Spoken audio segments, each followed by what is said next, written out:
This is a trigonometry unit, and so using triangles will be very important. In fact, if you're stuck on a question, one of the strategies that I hope that you're able to use is, can I draw a triangle? Because it's a trigonometry unit. So I have the point -1, -4. I'm going to draw a picture of this. -1, 1, 2, 3, 4. That would be -1, -4.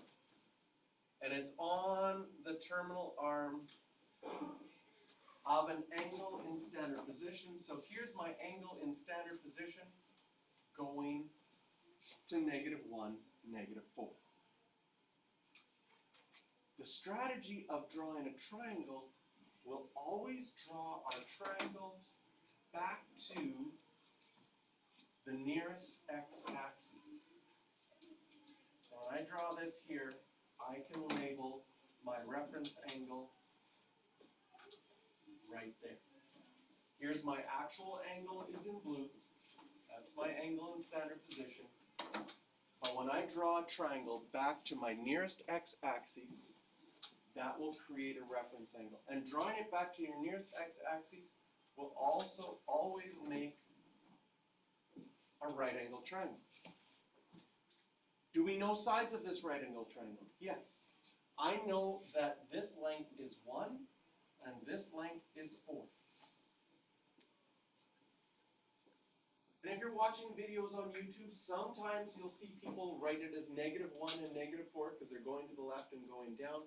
I like to use positive values because that's its length. That length is 1, the other length is 4.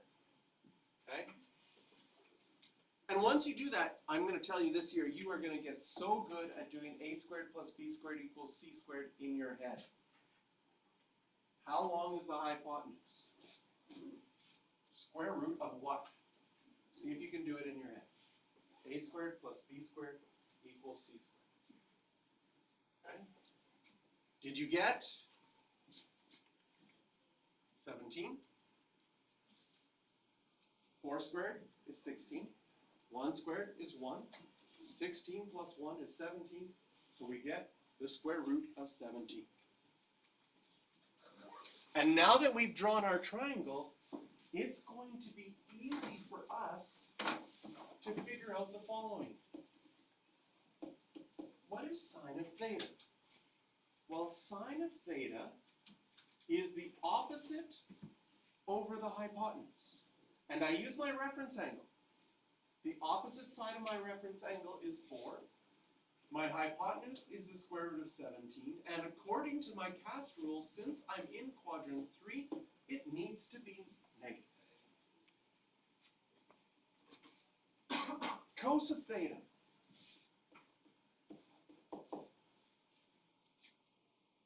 I go to my reference angle. My adjacent side is 1. My hypotenuse is the square root of 17. According to my cast rule, it needs to be negative. And tan of theta, opposite side over adjacent side.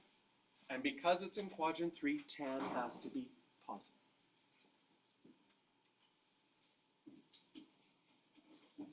Now, if you would look in an answer key to some textbooks, the answer key to some textbooks would write this as -4 root 17 over 17.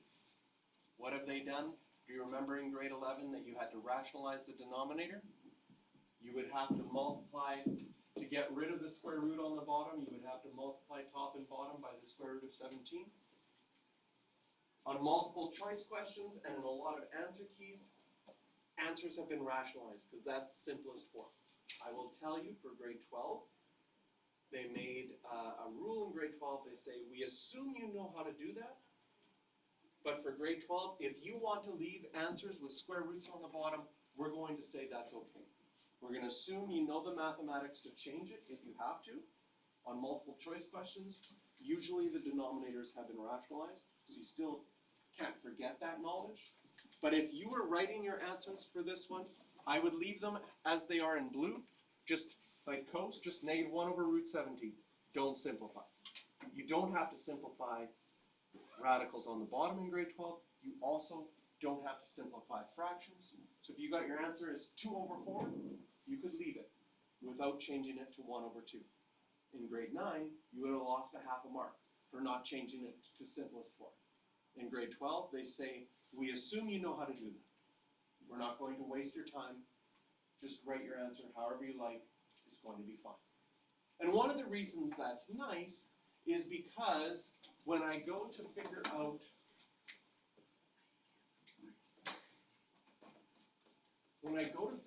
cosecant of theta, cosecant is the reciprocal of sine. So if sine was -4/√17, then cosecant is √17/-4. And secant of theta, and this is why it's nice that we didn't rationalize, -√17/1, and cotangent of theta is 1/4.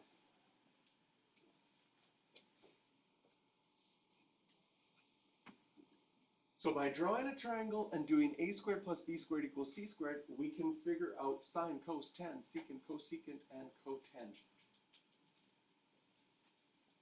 Questions on this one are number 8.